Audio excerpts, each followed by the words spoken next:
Hello, everyone. Welcome to today's Real Training for Free. Nick Cavalancia here, sitting in for Randy Franklin Smith. Glad you're all joining us today. Sorry for starting a little bit late. We had a small technical difficulty we had to take care of, but everything seems to be flying smoothly at this point.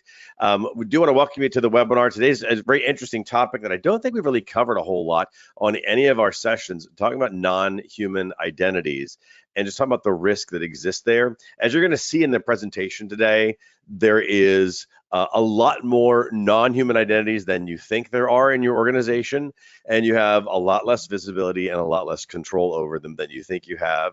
And so we want to kind of try to shed a little bit of a light on what's going on with those risks that are involved those types of identities, as well as what you can do about it. So do want to thank the folks at Silverfort for sponsoring today's Real Training for Free. And today I am joined by Roy Akerman. He's the VP of Identity Security Strategy at Silverfort. So Roy, thanks for joining me today. Pleasure. Glad you're here. We're going to hear from the folks at Silverfort a little later on. As always, with all these webinars, if you've been on one of these before, you already know the drill. If you haven't, here's a quick rundown. Today's webinar is being recorded. You will be sent a link to it afterwards in case you need to leave a little early or share it with a colleague, et cetera, et cetera. Also, if you have questions, I do have the Q&A box open in front of me on another screen, and I will be taking questions throughout the webinar. We try to interject them throughout the presentation. If we happen to be having a discussion, we want to interject your thoughts, your comments, your anecdotes, your questions, whatever, your jokes. I don't know, whatever you have to put in there, stick one in there. We'll be happy to try to interject you within the presentation today.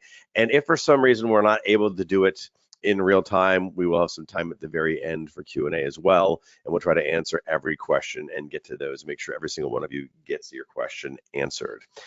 So with that, I'm going to start by just kind of laying the groundwork around what actually is a non-human identity, what counts as one. I want to talk about how the use of non-human identities has actually grown to a massive degree in the last number of years, and try to provide you some data points around that. Talk about some actual breaches that have occurred where non-human identities were the catalyst. They were the initial access point. They were the vehicle by which attacks took place. And then we'll just quickly try to map it to MITRE ATT&CK to demonstrate where does non-human identity fit in all this, what does it give access to, et cetera, et cetera. And Roy, while I'm doing my presentation, I may have a question or two I might throw your way. At the same time, if you've got a commentary, feel free to jump in. Does that sound fine? Yeah, sounds great. Let's begin. Awesome. So let's get started.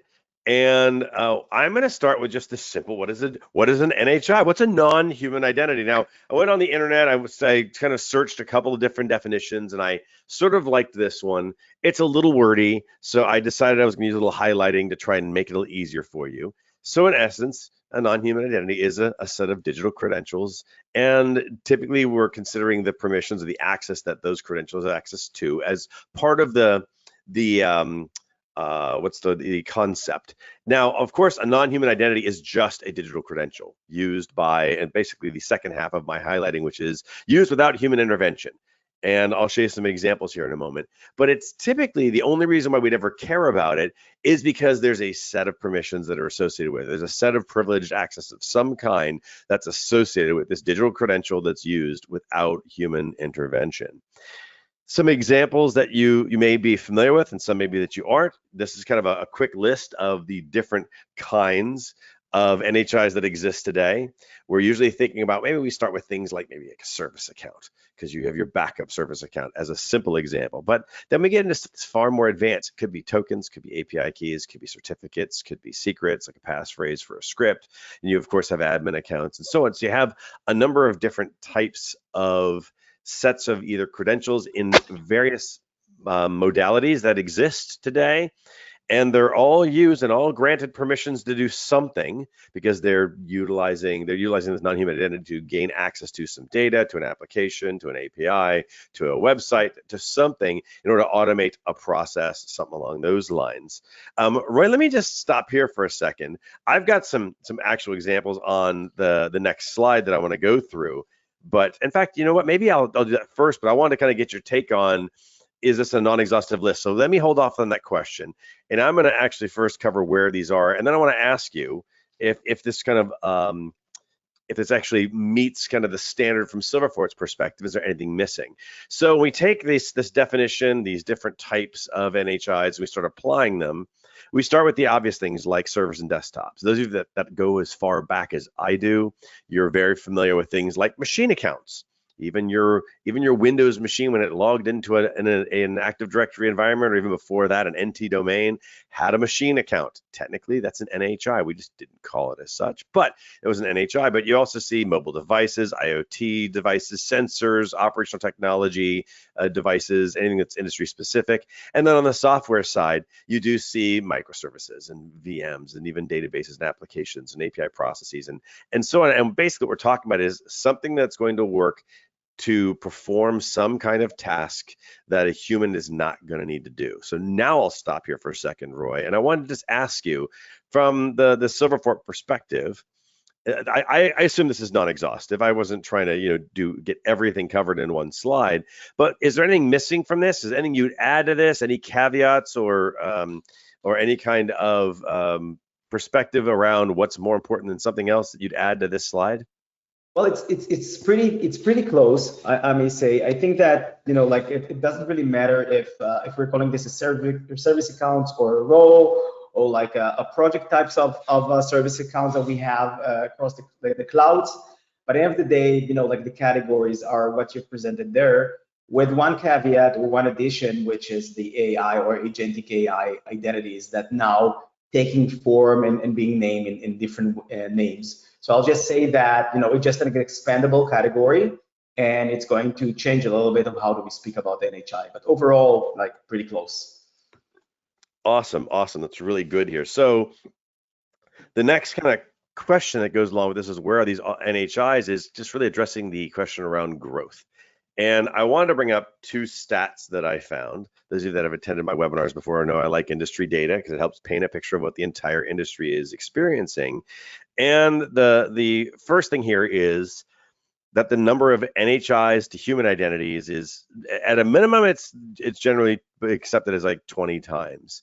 But there are numbers that are going even higher than that, going upwards of 50 times or even slightly higher than even that number, representing there are that many more NHIs. So 50 to 1, 50 NHIs to 1 human identity at the high end, 20 to 1 on the low end. And then at the same time, from this very same report, over half of organizations are actually expecting that number to increase by 20%. So we're talking as high as like 60 NHIs per human identity. Roy, what's your thought on this? Is that we're in the spectrum of 20 to 50? Do you sit? Where do you think the NHIs are? Are they on the higher end, the lower end? What's your take? I think that we're over conservative with these stats. And obviously, organizations are growing in the cloud and in SaaS adoptions like crazy, right? And by the end of the day, the identities or NHIs are the connective tissues of everything that we're doing. So in some organizations, I can see the ratio of 1 to a few hundreds. It really depends what type of organizations are you. If you're like a SaaS company, if you're a financial company, you can see much higher numbers. Where these numbers can, the average, the ones on the screen, I saw like a blast, even thousands per person when it comes to SaaS companies that providing services like 100% based on cloud. So yeah, and it's growing and growing. Like with Silverfort, we're seeing, when we're looking on the authentications of organization, and the additions of AI agents, we're seeing this growing every day. So yeah. And I'm curious, those of you in the audience, what is your guess just for your own organization? And obviously no one's going to name organization names here and so on, but I'm just curious, what do you think is the ratio even at your own org? Just to I would go with the lower hundreds. This is what I'm seeing. You think unless they happen to be in SaaS, then it's going to be much higher, but otherwise it's probably something on the lower end. But but those in the audience who are listening, stick something in the Q&A box. I'm just curious, what do you think your own organization is? And then I'll read those out. I just wanted to see if we can get a little color as we're continuing on here. The next question then is, so I think you all guys get an idea of, you understand what NHIs are, you understand that it's growing in its use. And then the next question is, how big of a problem is it? And I'm getting a little bit of some answers from some folks. Chris says 40% is a guess. Michael says 10x. John says 18x, so everyone's making some guesses. That's fine. And there's no right or wrong answer, of course. We're just kind of getting a sense of where you all think it is. But even so, we're seeing that there's a large number of NHIs that exist. Now, there are a whole bunch of security challenges that do exist with NHIs. And this is something that we're going to try to talk about here. William says he says 50x is probably on par. Okay, so we even get someone admitting that they're probably on the high end. Some of the challenges I grouped into three parts, just three different types of problems that exist and security challenges that exist with NHIs. The first one is just the idea of visibility. Kind of piggybacking on Roy's assertion of cloud-based applications, SaaS companies, and so on, we all know that when you put something in the cloud, you lose visibility because now it's somewhere other than on premises. It's not entirely true these days because we're kind of used to just going to a different platform, a different interface. We see just as much as we saw before, but as long as we have, we have control over it, we have visibility. But the idea here is usually organizations are lacking an understanding of what the inventory of the accounts even look like. Going back to Roy, your idea of thousands of accounts per human credential, organizations don't have a full inventory, nor do they have an idea of whether an account is stale or inactive. Is that what you're seeing in the field, Roy? You're seeing something similar, a lack of an understanding of how many we actually have as an organization and whether they're in use? Yes, the basic inventory is totally missing because, again, like these are being built by different teams in the organization and not necessarily connecting with IT or with the governance teams. But moreover, even if we see them, I saw a lack of ability to even see what they can do, what their outreach, what their entitlements, privileges, or even security controls. So it's an in-depth security, like visibility gap that even if we know that they're existing, we don't know really how they operate and what can they do. So this is kind of like the major problem that my prospects are dealing with. And I think part of that is part of the reason those things exist and the lack of visibility exists is because of the second security challenge I've got on here, which is the lack of oversight. In essence, if you look at this, there's no real ownership of these types of credentials. I'm writing a paper for a client of mine, and we're talking about just the idea that nobody is assigned ownership of a given set of credentials. Or Roy, to your point of maybe it's groups of credentials, maybe in that case, if it's teams making multiple credentials for different use cases and so on, but someone has to own it so that someone can actually do attestation of things like it's still being used, the permissions are correct, let's keep it in place, or it's the permissions are actually no longer needed on this particular system, but I still need to have it on that system and so on. But that's part of the problem here is that there's just this lack of oversight that comes into play. And then there's also a couple other issues here. Humans using non-human accounts. Take the idea of the service account again for backups. Someone could still, in theory, log in and utilize that account. There's a lack of oversight of whether that's happening or not. And then just the privilege sprawl that exists with these and actually any account whatsoever. Think of the idea of just something as simple as, let's say, a group object in Entra ID or even an Active Directory if you want. I'm using the simplest example possible to make the point about privilege sprawl. If you have a group that has existed for years and years, if not decades at this point, there's a really good possibility that that group that they belong to, that group object has been repurposed. It's had lots of permissions assigned to it over the years. Everyone's always assigning permissions. No one's ever removing permissions. And so if you were to actually somehow take an inventory today of what just a group object has in either of those platforms, it wouldn't matter. I would guarantee, I'd probably put money on it. I'm not even a betting guy, but I'd put money on it that that group has lots more access than it should. And the same thing comes into is true about the idea of NHIs. One, it could be something that's directly assigned explicitly to the NHI itself, or it could be something that's, again, associated via some kind of group membership and so on. Yet that's part of the problem here. We got a comment from Larry. I'm reading this really quickly, just right as he's put it in here. The challenge is on individual tolerance for keeping up to date on NHI distribution, is what Larry is saying from our audience. Used to be a department related on help desk. There used to be that the department relied on the help desk to keep track and reset. Now vendor owners in each department are having dozens of types of NHIs and encryption keys to worry about for every shadow IT subscription they enroll in for their users outside relying on IT. And so he actually has a follow-up question here. How do we make everyone in an operation, I think he means, or an operator? Oh, make everyone an operator like mobile phone users now that NHI is out of the bottle and central IT management can't cover it all. I think what Larry's kind of asking is how do we put it all back into the bottle to a degree? I'm rewording your question here a little bit, Larry. But Larry's talking about the same kind of stuff we're talking about here on the screen. There's this lack of ownership. There's a lack of an understanding of the full inventory of accounts. There's a lack of understanding whether or not the accounts are actually in use. And there are lots and lots of players. And so we're going to try to actually answer that question in general. And I answer it this way. We're going to be covering a lot of that today and trying to look at, that's what Roy's going to talk a little bit about, is trying to get an idea of how do you get a sense of what's in use and how do you make sure that there's less risk from those accounts.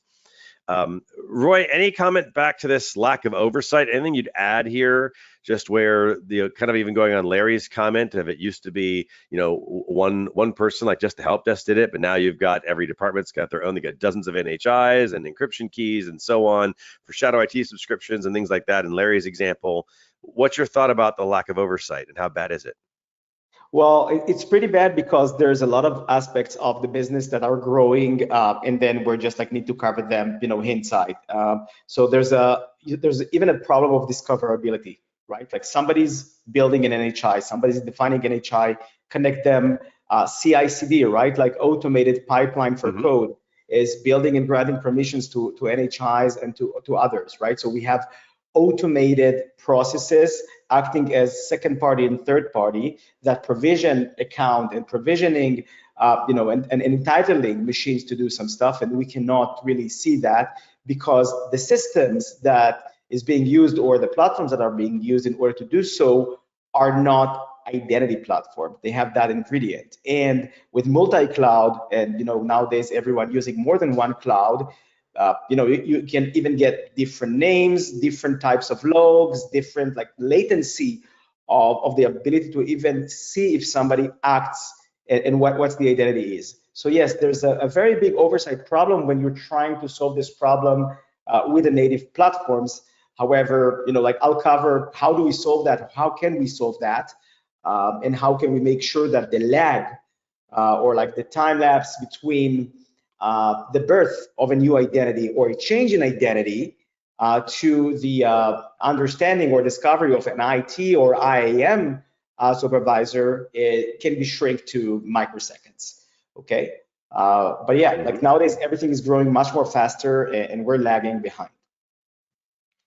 Yeah, and the last problem that I have on here is actually ties into something that Larry mentioned, just the idea of multiple departments having their own sets of accounts and encryption keys and access and so on, is this lack of security that then exists. When it's not centralized, when there's not a visibility, when there's no ownership, you look at some of the examples of problems that will exist. Things like let's say we're writing a script and we're going to leverage a credential in the script, and it might just be written in plain text in the script, plain and simple, because the person doesn't know how to encrypt the credentials in their own script. Just simple the idea like that.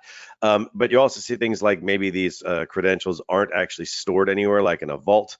There are plenty of PAM solutions that will store secrets and certificates and a whole bunch of other things, and when appropriate, they'll do things like cycling passwords for credentials, as an example, says password rotation. There might be a lack of segregation of the environment, where therefore anyone can in theory kind of access and utilize that credential, as opposed to that credential only being utilized in a certain part of the environment. The sharing of credentials, going back to even the idea of humans using non-human accounts and maybe even sharing those, and then just the lack of meeting any complexity requirements around passwords.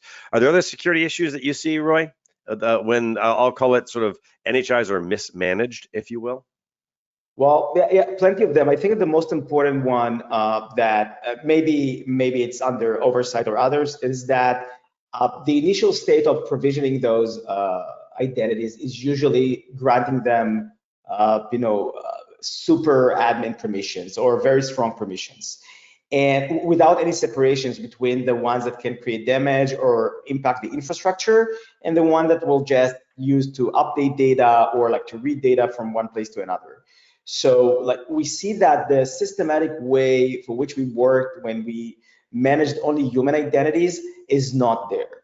And the second problem that we're seeing is that, you know, per privileges, per entitlements, we're usually creating a different access path, a different way to authenticate or to use credentials or to manage those credentials. We're not seeing that because the people who provision those identities are doing this solely for the lack of creating some connectivity. And if at the time that they're creating this, that they're not really know what this identity is going to do, they'll just like grant it with excessive access. The second maybe part that is missing is that, you know, it's all about trust, right? And identities are being defined and built in order to reflect some level of trust and control around the connectivity and activities between platforms, right? Machine to machine, or microservice to microservice. And we're seeing a lot of mismanagement of the trust across applications. I'll explain. Maybe from the human perspective, it's much more easier to explain. So we all, you know, like learned 10 years ago that we need to federate identities. We use single sign-ons, and then to protect this single point, you know, of authentication with some, you know, well-known products like Okta and Microsoft and Ping and Google Workspace Identity and others, right? And then we've created a level of trust between those systems and others, like log into Okta and then you know, delegate or be federated to AWS or something like that.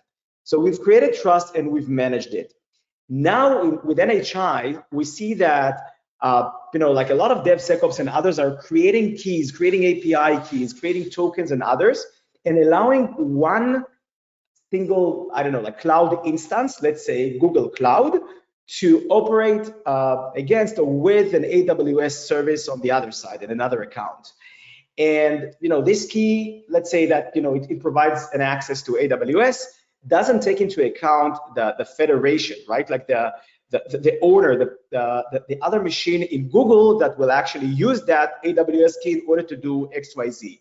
So the context of who's using, who is going to use those machines, sorry, those NHIs, and from what context and security measures should he come is not well defined. And we're missing the big pictures. We're missing the storyline, okay, of access controls across that journey of using that key. Is that making sense, Nick? Like I can go further. It does. In my vision. No, I think it does, and we've got you know, so much time, but we'll definitely have an opportunity, I think, more to talk about that a little later on. I want to continue on with this idea of how big of a problem it is, and I did grab a couple of industry stats for you all to look at. And the first one here is from the NHI management group, and they say 80% of identity-related breaches involve a compromised NHI. So and I'm going to show you an example of this, actually a couple of examples on the next slide.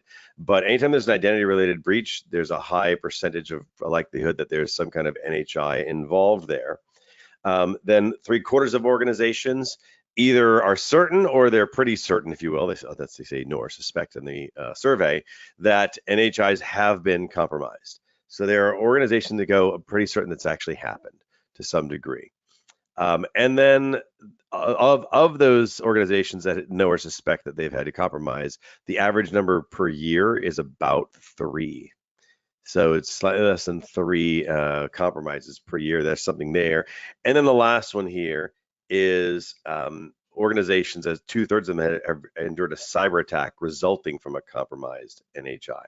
So we have everything on the left side. We have identity-related breaches. On the right side, we have cyber attacks resulting from compromised NHIs. We have 3/4 of organizations thinking that it's actually happened, and it's happened 3 times in the past year. So, Roy, where do you sit with all of this data in terms of, does it seem accurate? Does it seem up to date? Does it seem like it's worse? Does it seem like, again, this is conservative? I think was the word you used earlier today. What's your thought? Well, I shared in one of my first slides, actually a survey that we've released today that validates the numbers over here. this staggering 80% of identity-related breaches that involved NHIs is keep being constant for the past 3-4 years, which is like a major concern for everyone, right? Everything is changed when it comes to attack surface, but we're not changing our infrastructure or security approach. When it comes to the compromises of NHIs, I see much more higher numbers, right? Like if we said that the ratio is 1 to 50, I think that it's inevitable that we'll see higher numbers, and this is what we're seeing usually. So the numbers are much more higher, and this is, even when we're speaking about organizations with lack of visibility, right? So with the tiny visibility that we have, this is what we can see, but with the breaches that we've dealt with, we saw many, many more. And yeah, regarding the number of organizations, it's running between 60 to 80%, in the past few years in every survey that I saw. So pretty accurate. Excellent. Yeah. Good. Now there are some real world examples. These are just from 2024 alone. All these logos have all had an NHI related breach. I'm going to cover 3 of them. First one is in the lower right. It's Microsoft. You guys remember APT 29, the threat group. They actually exploited what was termed as a legacy non-production test tenant. That's I'm doing air quotes here in my office of Microsoft 365, and they were accessed that non-production test tenants, one of the accounts that did not have MFA enabled, and because they were on one of the test tenants, they were able to actually utilize that account to get over to other tenants within Microsoft 365. And so that's just a really good example of utilizing an account that is actually not even in production. It's some dummy accounts that were there. Someone accessed an account from that and then used it to sort of quote unquote move laterally, if you will, between tenants. Another one, kind of a slightly up to the right, is Dropbox. Dropbox, in that case, attackers actually compromised a backend service account that existed, and they got access through that to the customer database that they gave them access to user data, email addresses, usernames, hash passwords, API keys, OAuth tokens. I mean, the list goes on and on. Lots and lots of stuff they gained access to that way. And the third one's at the top left, which is Beyond Trust. Their remote support software as a service they have that was actually, they had a compromised API key that got exploited. And one of the repercussions of this, because again, this is like a supply chain type attack in this case, the US Treasury actually denoted months later a major incident. Basically, they were hacked as a result of that breach. And so employee workstations got accessed, some unclassified documents were accessed as well. And so there are examples like this over and over again. All of these are examples of NHI breaches that have happened just in the last year. Roy, anything to add, or even maybe an interesting anecdote of one of your own, or just a comment on the number of breach examples that even have been in the press or not? Well, I think that the when you're looking at this list, you see a lot of third party or a lot of vendors, right? That third parties that are putting us in a little bit of like susceptibility to those attacks, right? We're speaking about third party access keys to our kingdom, right? And I'll speak a little bit into the Beyond Trust breach later and how it impacts others and what are the key challenges over there. But the thing is that, even that we spoke about the ratio 1 to 50 or 1 to 100, we need to take into account that some of the keys to our kingdom were provisioned not by us, but by vendors that were created trust relations with them, digital trust relations with. So definitely, I'll add a little bit more about the Beyond Trust and about third-party usage of the Microsoft breach in order to attack other organizations. But yeah, I think that this one is really exhaustive and it reflects the impact of the third-party based attacks that we have. Excellent, appreciate that. And the last thing I'm going to cover here before we hand things over to Roy to talk about sort of looking at how to identify this and try to gain control over some of the risk that this presents is just tying this to the MITRE ATT&CK framework. I'm assuming you all know what the MITRE ATT&CK framework is. For those of you that you don't, if there's a couple of you on this call that aren't, MITRE ATT&CK framework is a framework that covers all the tactics, techniques, and procedures used by threat actors and organizes them. I'm going to zoom this in a little bit here so we can see it a little better. But I don't want you to see it first. If you need to go take a look at this, it's attack.miter.org. I've gone blank. Yes, .org, and MITRE spelled the way it is over here on the left here, MITRE, but you do attack.mitre.org and you'll see the MITRE attack framework. Now, with regard specifically to NHIs, I started going through and it started to look a little like this, like how do they gain initial access? And you've got a couple of different ways, like the beyond trust would be the supply chain compromise. The trust relationship would be a good example of the Microsoft compromise. The valid accounts would be a good example of the Dropbox compromise. And then there's other things that you're able to do with those credentials, specifically around the idea of establishing persistence or maybe getting credentialed access to the environment and so on. And then I got really thinking, I'm like, yeah, no, come on. I mean, once you have access to, if you have the right credential, if you have the right, let's go back to this simple example of like the backup service account that has admin access to every single server so that they can do the backups of every single server on premises or in the cloud or whatever the case is. The reality is it looks a little bit more like, I think, like this. It's a bit much to swallow, but the reality is once you have access, if you have the right credential, what is it you can't do? I mean, Roy, what's your thought? Is this one more appropriate, do you think, or is it the one that's got kind of everything blocked out because, again, if you have privilege, you have access? Yeah, and that's exactly the point. Yeah, of course, that the last one that you saw, this is a rhetoric question because we have identities in everywhere. We have credentials and privileges everywhere. And practically, if you got the initial access in a very high level of entitlement, everything is pawned, right? You can create identities, you create persistency, you can move across identities, you can duplicate and change identities.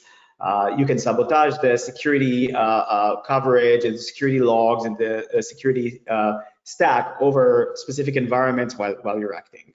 And as a matter of fact, a few years ago, we've created the mirror or like the identity version of these with more tactics of how do you use identity or compromise identity, or how an attacker will take compromised identities and actually fulfill all of those tips that MITRE are creating. So yeah, it's everywhere, and we need to be mindful when we're pushing identity data into the SOC stack, into the threat detection and response stack, and maybe most importantly in the incident response stack, right? Data around these and the ability to find those TTPs when it comes to identities, regardless where they are, is the holy grail of this, like in the coming 10 years.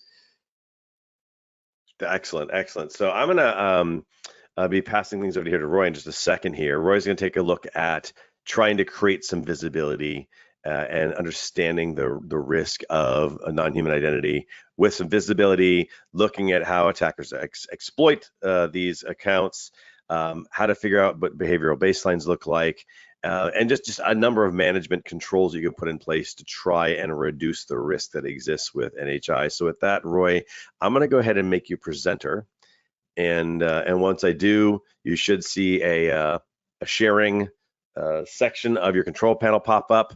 And once you've got your PowerPoint presentation already running, you hit the drop down under Show, and you can go ahead and pick that presentation, and I'll let you know when I can see your screen.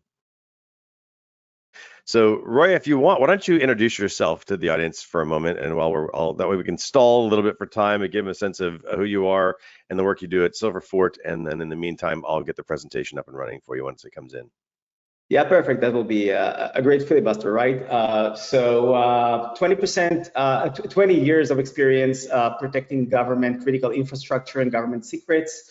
As a former Israeli, before I came to the States, security, working on security since I was almost 18 in many positions, and retired as like 10 years ago as the head of counter cyber threats for the Israeli government. Worked a couple of years in cyber reasons, spent a lot of time in MIT here in Boston, founded a cloud identity security company, Resonate, which was acquired by Silverfort, for which I'm working today. And yeah, I'm like into security more than half of my life, usually fighting the bad guys or building technologies in order to help others to do so. So thanks for bringing the presentation up. And I think we can go to we can just start. And I think that just like to validate, all the numbers that we spoke about, Today, and you'll get the QR code or the link at the end of the presentation, we've actually released an updated survey about how vulnerable, or what's the extent of the problem of NHIs. And by the end of the day, as Nick mentioned, we have an observability problem with less than 94% of the organizations that can actually tell what type of NHIs do they have. And we're speaking about, I've met major brands that grew in a super quick way, but cannot really tell who holds the keys to their kingdoms, right? Because they grew by all means on the expense of everything. So security is a little bit lag behind.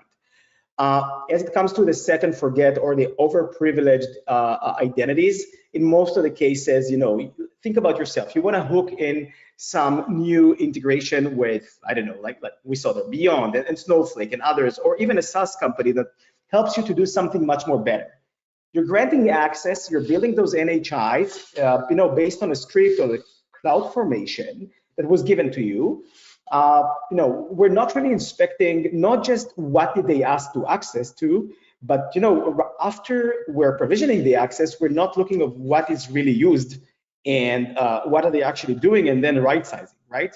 So the entire privilege management lifecycle is missing. Under protection, we're speaking about the very basic stuff, and we'll speak about this in the presentation. And by the end of the day, we're seeing this in every part of the business aspect and in every part of the areas that the organization is operating. Now, in the next slide, what I want to show, if we can go to the next slide, please, is that, when we're speaking about discovery gaps, and we'll speak about this a lot, and we'll help you to understand how to solve this and even share how do we solve this, we're speaking about IT, DevSecOps, developers, partners, CI/CD automation, right? Continuous delivery systems that creating those NHIs or altering this NHIs or their policies or their privileges all the time. With even if they have conventional names, even if they have some basic IGA or governance policies, we're seeing them coming and going in an ephemeral way, super quick. And we see it's not just a visibility problem, it's a discovery problem. We don't know that they exist. We don't know when they're acting because they're scattering around, and the life cycle, or let's say the process, if we're speaking about product, process, and people, the process and the people, right, is not really aligned with, like how the mission of protection is going to look like. They're regularly abused. I can tell you, I'm taking, I cannot say that I can take part of the hackers communities, but I'm helping organizations to deal with a lot of suspicious activities or the true incident that they have. In every incident that I saw, attackers were trying to get those tokens or starting with these tokens or NHIs in order to do something bad, right? Because they know that we have a discovery and a problem with the visibility themselves. When we speak about overprivileged access, I want to just mention that, again, we all try building a mental model of something that may have a fit to how we're managing humans' access. But by the end of the day, we're speaking about much more granular access. We're speaking about access to tables and databases. We're speaking about abilities to build infrastructure, to build cloud services, to connect between applications. These are the areas that we usually automate. These are the privileges, the granular privileges that we are giving or granting to those NHIs. These are things that we're not really used to manage in that granularity level when it comes to the human being. And by the end of the day, the life cycle of them come and goes and being changed all the time by all of those stakeholders that I spoke about is not clear yet. So we're working with a lot of industry regulations about that, but you can see that already today there are too many cooks in the kitchen, and this is why 80% of the security breaches are still involving the compromised NHIs. It's because it's really hard to manage. And again, an insight, if you don't have a single pane of glass or a single control plane that will allow you to be not only mindful of what is happening, but to impact on the right time, on the way that these identities is being shaped. So next slide, please. Maybe just to explain what's happening here, by the end of the day, what we saw that organizations are speaking about is that even if they're getting the logs, even if they're getting the let's say the inventory list, they're getting a point in time data, right? They're not getting data that is relevant enough in order to make decisions that will impact the way that the identity is being built on.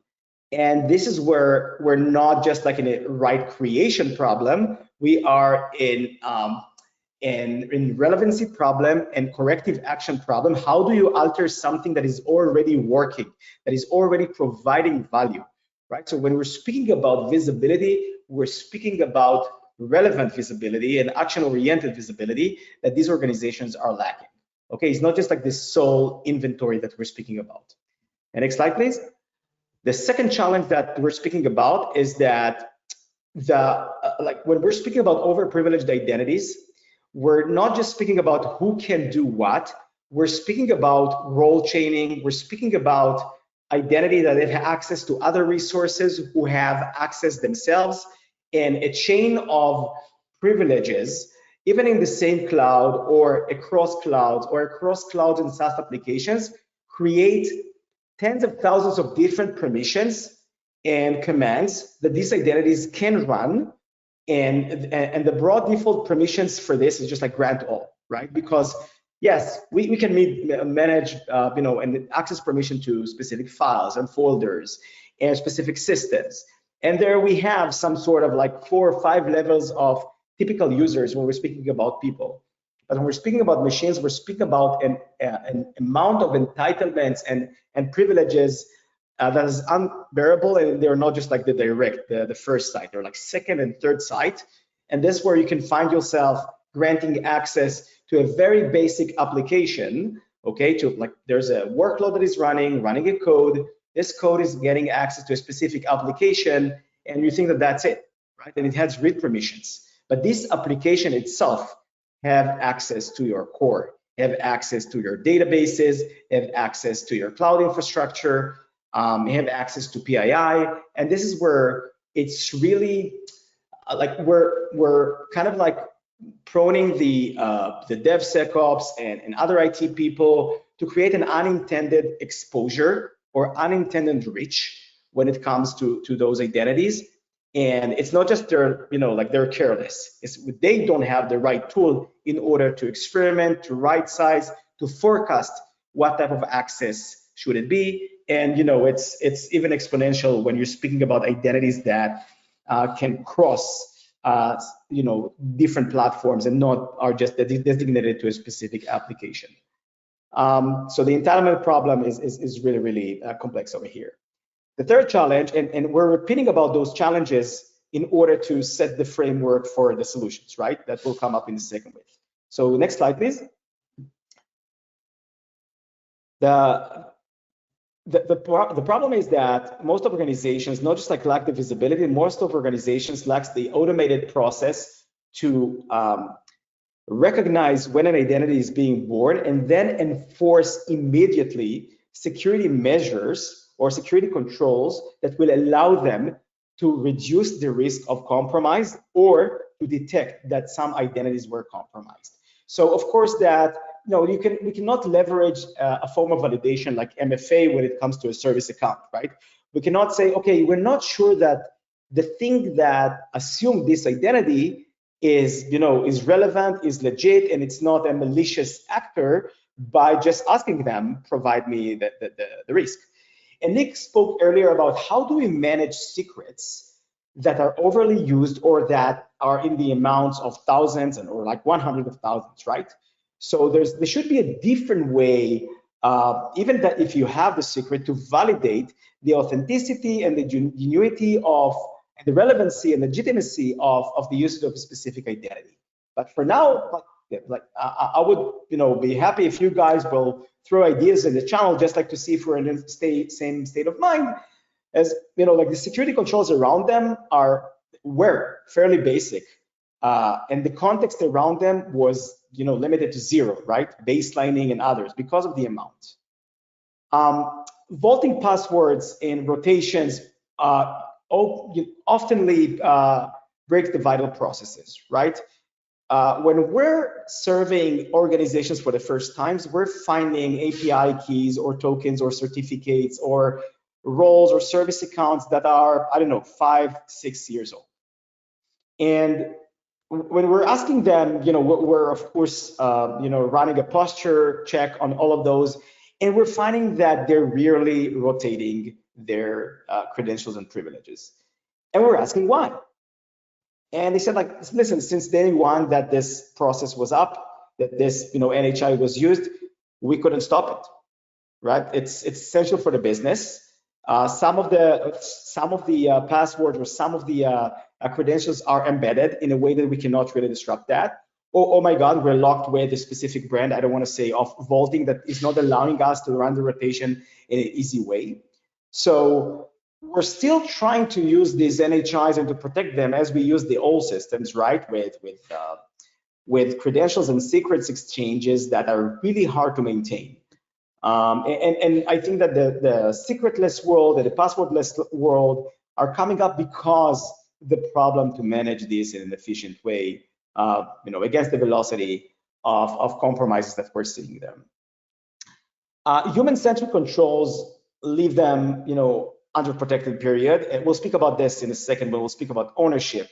And by the end of the day, when we ask organizations that reach out to us and ask us to help them against ransomware attacks, against even with a lot of audits that were failed because they were not being able to name which NHI can access their PII or like their customers' data, we're seeing that, there's no, the layer of education around IT and IAM when it comes to these type of identities is just not there. Again, I'm implying here about a certification that we're going to launch around this area. And in the next and last slide, we'll speak about, I think, one of the fundamental problems. Nick, can you guys, thank you very much. Which is that they're just like outnumbering us. Like how many people, and I think that you've mentioned this at the beginning, how many people do we have that are dealing with, that are managing these identities? We have much more creators, we have much more developers than IAM and IT that will manage them.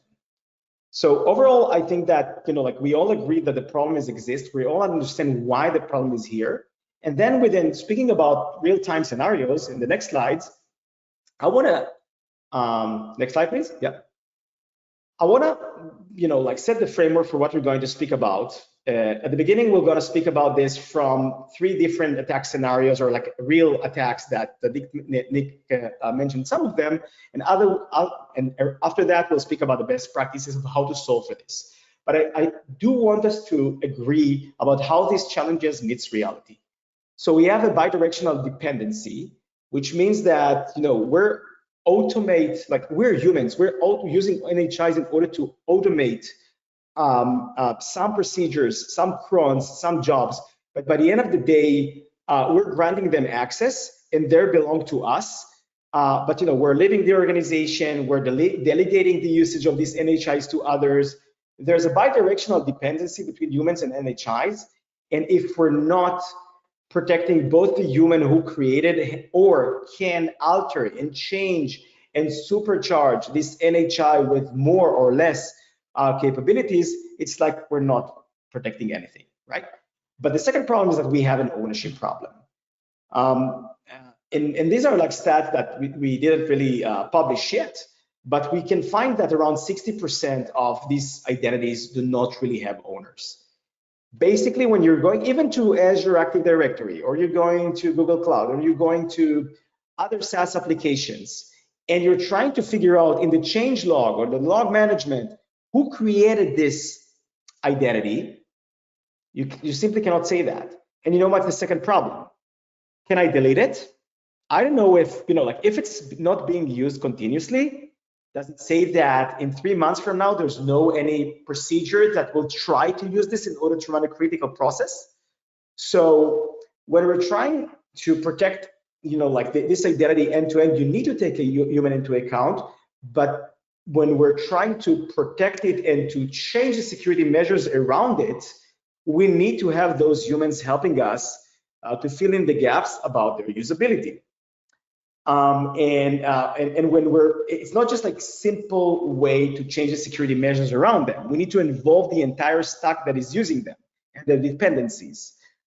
When we're speaking about end-to-end visibility, again, we're not speaking about one identity or a few identities that are doing a specific like direct job.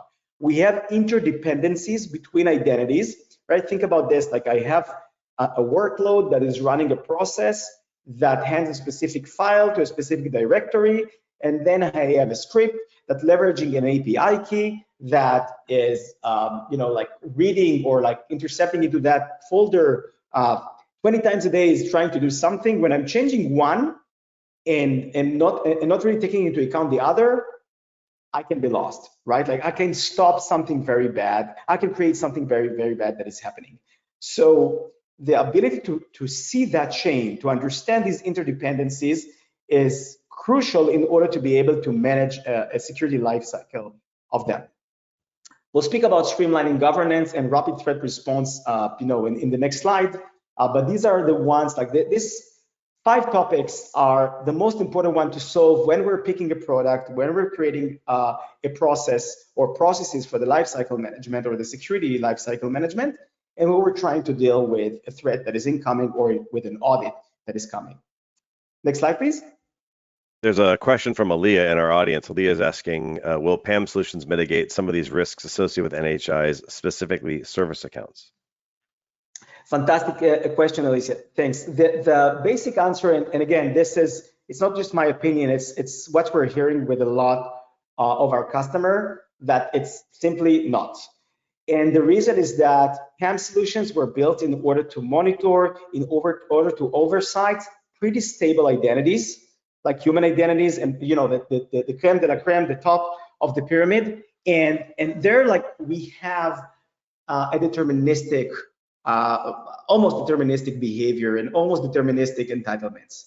And here, these are being changed all the time. So you need something more automated. We need something that have different tiers of monitoring and interception in order to deal with them. And this is why you see some companies, I will not name them, that although they're like market leaders in those spaces, just like acquiring other companies in order to try to add those to their stack, to add NHI security to their stack. And please, if it doesn't answer your question, let's like keep it to the end, and I'll be very happy to elaborate what specific traits are not covered when it comes to PAM. And thanks for the questions. Please keep bringing them on. So when Nick spoke about the attacks, let's try to understand together how can it hit us, and then prioritize the ways that we're going to gain visibility, to gain control, and to measure our success.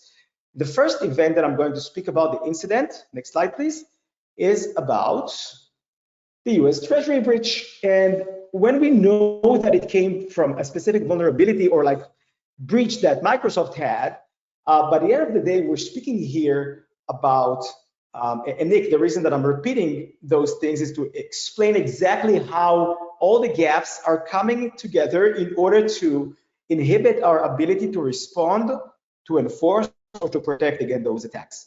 So we had a privileged API key, right, from a third-party provider, which was Microsoft, used to for privileged access management. Okay, it was compromised, and it granted access to the attackers. It granted access to the attackers. In this case, to the U.S. Treasury, but like to other government offices. And I'm, as a former government, I can tell you that my nightmare is that a central pivotal vendor is being breached, or more than that, there's a discovery of a specific vulnerability in this vendor, and then the entire nation is vulnerable. Now, the problem is that even that they've been notified that there's a key compromise or that there's a breach in one of their vendors, sorry, it was beyond trust, not Microsoft, it took them more than 2 or 3 weeks to actually remove that dependency, to actually remediate, to change it, to protect against that, against this. And the reason is not just because it's deeply embedded to their systems. The reason is that nobody can tell or could tell what is the reach, what are the entitlements, what are the dependencies of those keys. Nobody could give up on some of the services that these API keys were actually granting.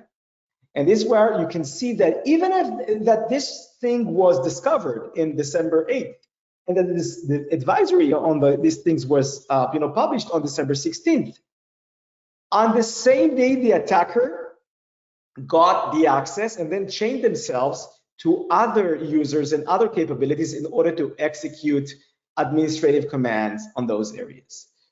So the lack of ownership, or even if it's a third-party application, you are the owner, or a third-party vendor, you are the owner. You granted this access. You click next, next, next, or use the script in order to provision that access. Okay, but the lack of ownership, the inability to understand the reach, the set and forget access for these, yeah. Like, and I imagine that CIOs reached out to their teams like, do we have that key? What do you think? And like the main questions the main answers were, let me check. I don't know, right? Where we should know that in a realistic situation or like a futuristic situation, we want to just like go and say, okay, what's the name of the key? Or what's the system that we're speaking about? We're going to our inventory, we see if this active, we see what this key can do, and then we're progressing and remediating. Next slide, please. In the second breach that I'm going to speak about is the Snowflake breach, okay? And I'll run fast because we spoke about those earlier. But the main point here, and we'll share the slides later so that you'll be able to run a mental model of if those stages were happening in your world of an attack, how fast can you respond? How fast can you change, reconfigure, or build the detection layers or the enforcement layers in order to stop those things?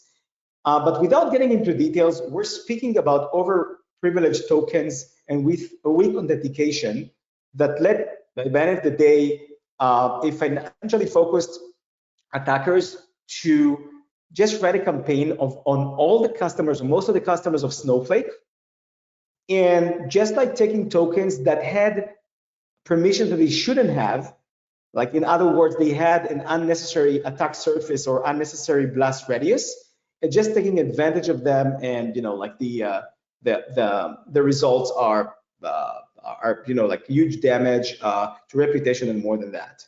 So there's a lot of challenges about how can I deal with a pre-made NHI which is vulnerable or overprivileged, and we'll speak about this on the solution space. And the last one that I want to speak about, can you please go to the next slide? Is another one. It's not what Nick spoke about specifically, but we're speaking about Storm 558, again, an allegedly Chinese attacker that in this time was targeting the Department of State. And by the end of the day, we're speaking here about, again, third-party application. We're speaking about Microsoft API vulnerabilities. And we're speaking about the ability not only to use a breached key, but also to deploy a malicious application that will mimic the authentication level or the authentication process for these other identities or humans. So a machine identity that validates human identities, and without us being able to even recognize that somebody stole or somebody's running, let's say, a comprehensive phishing-like attack on us. And again, because the authentication flow, the authentication path is not really supervised. So in all those cases, you can see all the security gaps coming together. And the reason that I decided to show this, although Nick spoke about it a little bit, is that by the end of the day, when we need to choose our battles, when we need to prioritize our actions, these are the case studies that it will be the best to learn from, right? Trying to put ourselves in the shoes of the security teams or IT teams and say, okay, what happened there? How can I be fail-safe, or what are the security layers or the response layers that I can initiate in order to run them? Now, enough speaking about the problems. Let's speak a little bit about the best practices. So next slide. And again, if you have any questions, please feel free, to run them in the channel, and Nick and Brandon will help me with that. Next slide, please. Let's go. Yep. Okay, cool. Again. Yep, let's run on these until the end. We're going to speak about discovery. Now we'll speak about how to do that right. And then click, please. We'll speak about not only discovery, but classification, what type of identities and what they can do. The third one will be about establishing behavioral baselines. So understand identities, not just like by the privilege that they have, but the way that they're acting. I'll speak a lot about that. The fourth one will be, of course, monitoring. And the fifth one is going to be about how do I enforce adaptive security controls. And, as a security tech guy, but also, an entrepreneur and like a product person, I got tired from a lot of words that sometimes can say nothing. And the word adaptive, is overly used, right? So we'll speak about what exactly is adaptive and why it's so necessary to use adaptive security controls around those identities. Next one, please. And of course, you all asked about how to coordinate the NHI lifecycle. We'll speak about that. And again, I'll give you our philosophy, which I hope that will become very handy to you guys, because we as security or IT people, we don't want to be a barrier or like an inhibitor for the business growth, right? Because if we'll be like that, we'll not remain in the organization. So next slide, please. Let's speak about discovery. Okay, so the main thing is how can I automate the process of discover identity when it's being born, okay, or close to its initiation, and how can I learn, or how can I intercept this process in a way that will not disrupt any of the work of my IT, of my DevOps, of my developers, of anyone else, okay? And the way that we're doing that is that we are actually connecting to all of those environments, and we're connecting to all those environments, and we're taking the logs of the activities themselves. We're tapping into the inventory of each SaaS applications and each area that is, those NHIs are being operated, created, or maintained. And we're creating some of a behavioral baseline that I'll speak about in a second that share the nature of this NHI. And we're maintaining a real-time inventory with a bi-directional visibility, and it means that we know not just like who's the owner, but how this identity is being changed as it's being made, okay? We're assessing their privileges, their posture or initial posture, and some sort of credential lifecycle. So if somebody's making it manually or script made it or whatever, we're able to discover those, and we're able to actually recognize, if there's some deviations from, the best practices that we want to do. And the second slide is going to speak about how do we actually assign ownership. So since the idea is that, let's say that we had this regular IGA capability over there. We will, in just a second, Brandon and Nick, I'm sorry, but I think that this one, there's the more updated version of the presentation. And I just don't want to miss the opportunity to show how it looks like. You may have to just speak to it, or is it a slide with visuals? Because this is the slide deck we have right now. Okay. Okay. Okay, so I'll explain how it looks like. So the idea is that try to envision a storyline, right? We have a human being at the core or at the beginning of the storyline or timeline, and we have a graph that depicts all the systems that this owner is associated with, okay? And by the behavior of this human, right, the way that it's accessed the identities themselves, the way that it's updating or maintain them, or the way that his login profile to these identities reflects how they will behave or how they're being changed or initiated, we're understanding, the whole essence of this identity, right? Think about a DevOps that creates set of NHIs that deal with data pipelines, okay?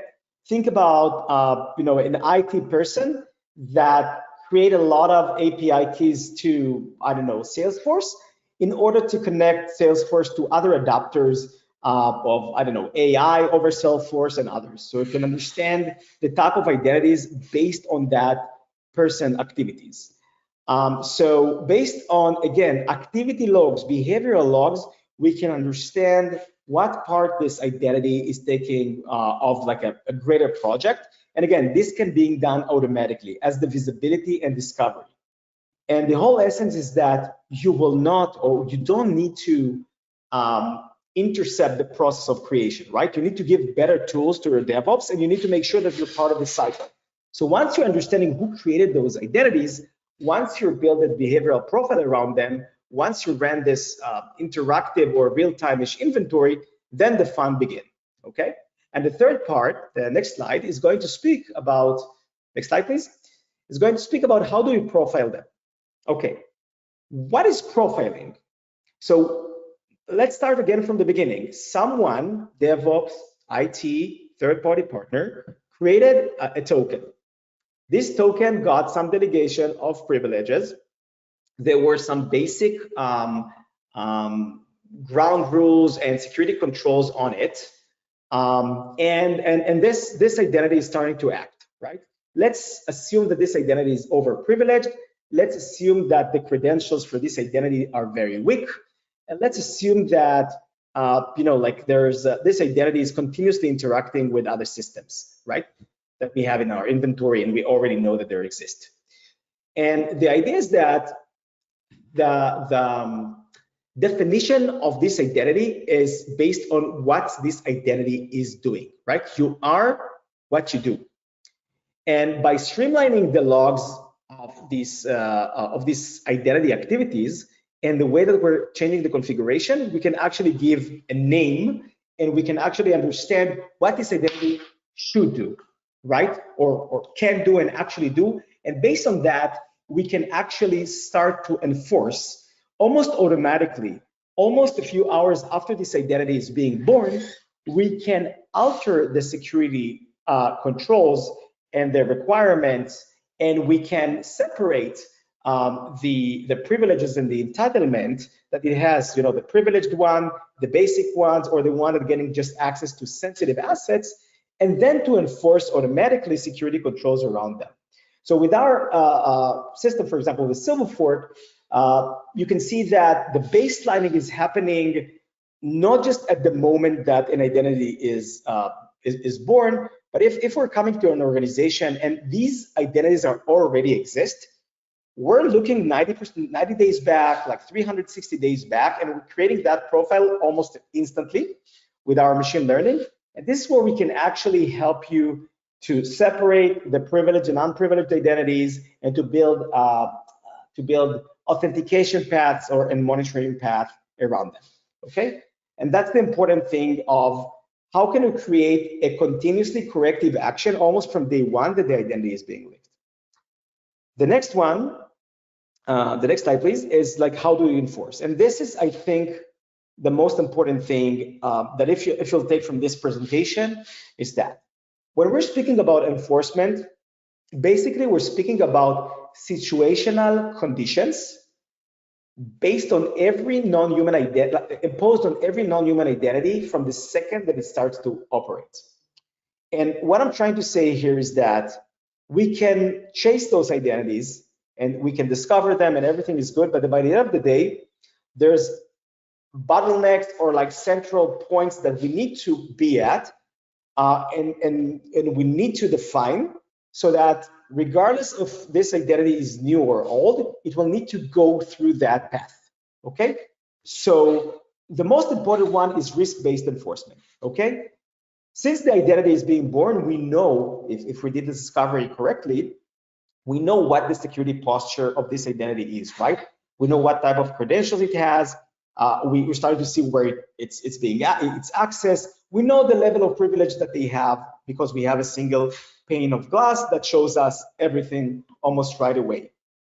and we can automatically enforce, some ground rules that will say, okay, if you are trying to access a sensitive resource, which we marked, beforehand, or even in general, if you don't have any specific rules of source and destination outreach, you will not be able to access this and that, period, regardless of who you are and what you're doing. So be it the most, like the super admin DevOps that created this access, be it, like our super admin in the IT department, those ground rules, this risk-based enforcement is being initiated regardless, right? What it makes them to do is to understand those ground rules and create the identities in a form that will meet some of the governance rules that you have. Now, in reality, it's not that easy, but what most of our customers are doing, they're creating two separate groups that identities have to be part of. The first one is general group that have those enforcement policies that we're speaking about, okay, like the general enforcement and governance rules. The second one is a group that you can be part of just for a short term that will help the automated system to learn, again, and to create the baselining for these identities. And this is like special identities that, I don't know, like I probably will have to start overprivileged and super strong, or that being created by, like very, very, very trusted people. But you cannot live in this overly permissive group more than, an X type. And then automatically you can enforce all the rules that I spoke about. Conditional access controls, well, when this capability was introduced by several of the big vendors that I spoke with in the past, it was very promising. The main problem is that when I'm speaking with most of the organizations, they're not utilizing this capability at all. And the big question is why, and I think the big answer is because of complexity and velocity. Access controls, if conditional access, if it's not being built automatically based on some specific profiling of your environment or the NHI, it's just like it's really hard to operate. It's not really relevant, right? So we either see very high level conditions or very granular conditions that leave most of the area not covered. Think about the first days of firewalls. We're starting to write a lot of rules, and then you all know, and I'll be happy to see that in the chat. What was the most prevalent rule that ended up all of the rule list of the first firewalls that we saw? It was allow any to any, and we all know why, right? Because setting a manual ruling system doesn't work.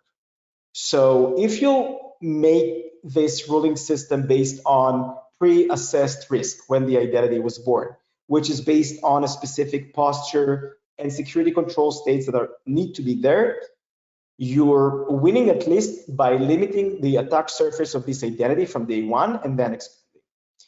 And by the end of the day, what we understood when we work with a lot of the customers is that there's two ways to look at security, okay? They overlap in some sort. The first one is that, okay, we'll create, whatever we can, we'll protect it, but then we trust the detection layer that will find if there's an attempt to abuse the identity, and then we'll respond promptly, and we'll stop that attack.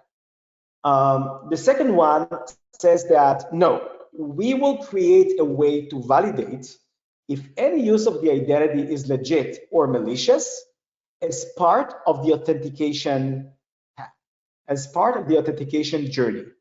Meaning, if we establish the behavioral baseline, and somebody is trying to right now log in the same way that they tried in the last 20, 50, 100 times, okay, it can go flawlessly. But if we can detect an anomaly or something new that is happening on the source, on the destination, on the activity level, and our system detected that this thing can be part of an attack, or discovered that on the authentication stage, not aftermath, we will throw that thing into different restrictive policies that will limit what this identity can do when it comes from this abnormal place, okay? Because again, it's a service account. We don't expect that this API key or whatever will be used out of the scope that we saw it before that. And I think that this is the idea. This is why I spend a lot of time in this slide. We can start with enforcement even a second or microsecond after the identity was born, right? Because our authentication control plane is automatically enforcing those restrictive two types of policies across every journey, regardless when this journey began. So next slide, please. And I'll be very happy to get some answers, some questions. I think that the idea is that beyond the enforcement, beyond the baseline themselves, by the end of the day, there's a lot of changes. The systems are complex. When we're speaking about monitoring, we're speaking about our ability to create our own governance alerts, and we have a lot of them out of the box. But by the end of the day, it's really like every organization is special in the way that it operates. And then to make sure that not only we'll have this beautiful report and gauges about what meets the standards on what not, but an automatic interim process that will elevate the validation process of an identity, or like we'll put some more constraints around the access journey as we're being notified that there's a deviation from this governance policies, and try to figure out manually with human eyes on what to do. And this about monitoring, and this is the area where we need to invest a lot in understanding or building the relationship with the other teams. So we have the builders that using the identities as the connective tissues. They're in a hurry all the time. It's just yet another line of code for them, and they need to build, period. And they don't want you to disrupt. And every time that you're trying to come with your policy or with governance restrictions, you'll be an inhibitor, right? That word, I know how to work with this guy. I know how to work with this lady and to get this done. And we're afraid sometimes to slow them down, but because there's the CIO directive to do something. So the second group is, SOC people, or the incident response people, or the security engineers people, right? Some of us came from that domain, right? They want to find a very high level general rule or level of automation that will allow them to, use every case, as part of a general rule management system, right? But here we're speaking about different NHIs that do different stuff. And the third groups, of course, are the users themselves, right? Or the people that will be impacted if this NHI will not work right, because we'll need to stop something. So when we're speaking about monitoring, we're speaking about the idea to create insights that will then change or call to a change of the way that these other groups are working at. We're speaking about this type of line of communication between us, so that they will not just build or detect and respond or security engineer things, based on a predefined rules. They'll be able to make exceptions. They'll be able to become a little bit more adaptive, and they'll be able, by the end of the day, to be part of the security journey that you're running. And with that, this is the way that, the best practices that we're bringing in our platform, but that the world of unified identity security platforms are working on today. Slide, please. I think that we covered this all almost twice. So what I'll just say is that, with regards to the place that I'm coming from, which is Silverfort, we decided that by the end of the day, best of breed is fantastic, but you need to create one single pane of glass for all the identities, regardless their name, their language, their outreach, regardless if it's on-prem, it's cloud, it's SaaS, it's federated, it's triple federated, but a few IDPs, it's all need to be in the same place. And in this same place, when you're speaking about NHI, it should be the place that you also protecting and enforcing security rules on the human identities. Because the true end-to-end is between human and the identities, the NHIs that this human created, and the application that these NHIs are getting access to, and their privileges as well, and other interdependencies. So without having the big picture, it's just like partial protection that we're running. And again, we're discovering and classifying all NHIs, we're mapping and analyzing everywhere that they're going, and we're helping you to enforce this virtual fencing and automate the protection at scale when it comes to every type of AI or like NHI that you have there. So with that, any question is welcomed. I'll just finish, the slide deck by saying that, next slide, please. Let's spoke about this. Next slide again. That, I'm speaking with a lot of IAM, security, and IT people every day. The way that we're building is based on, like working from the customer backwards, or like dealing with existing stacks, security stacks that we're already seeing, and trying to build an identity security layers on top of them. And when we surveyed them, they all agreed that this is a huge opportunity for IT and IAM people to supercharge their responsibility, their outreach, their authorization, everything. Because identity, with the movement or shift to the cloud and to SaaS areas, became the last resort, or maybe the most important thing, like together with data, that we should protect. And B, everything is transformative right now, right? Everything is being changed, the velocity, the complexity, so that we're kind of like reinventing the security ground rules and the security profession when it comes to this. And the second thing was that, like they're looking for one platform that will serve the identity people. So they said,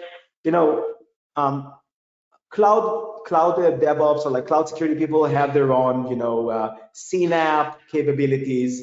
They have the platform. Endpoint people have their own platforms, right, to protect all the endpoints, to enforce security controls, EDR, XDR, and others. Now is the time for identity security platform that will bring together, again, all the stakeholders and all the mediums that identities are operated into the same place: human, non-human, cloud, SaaS, and IDPs, and on-prem. This is the thing that, this is the area that the world is going today, and hopefully, in the years to come, we'll see how the percentage of NHI breaches is going down, and hopefully, if we'll act correctly, the addition of AI agents and co-pilots and other non-SaaS but AI-based model applications will make on our lives. So, like with that, I'll be very happy to open this to questions. And excellent. There's one question came in. We only have about a minute left, but Pratik is saying, how can we use Silverfort to carry out the discovery of these NHIs? They said they're a Silverfort customer already, but can currently only see AD and Entra ID accounts, including service accounts, but not all NHIs. What's your thought there? Again, like sometimes it was cut. How the Silverfort discover? How would you help with the discovery of the NHIs? So we're connecting to your, so beyond service accounts, of course, and an Active Directory, that if the person who asked the question is a customer, he knows how it's being done.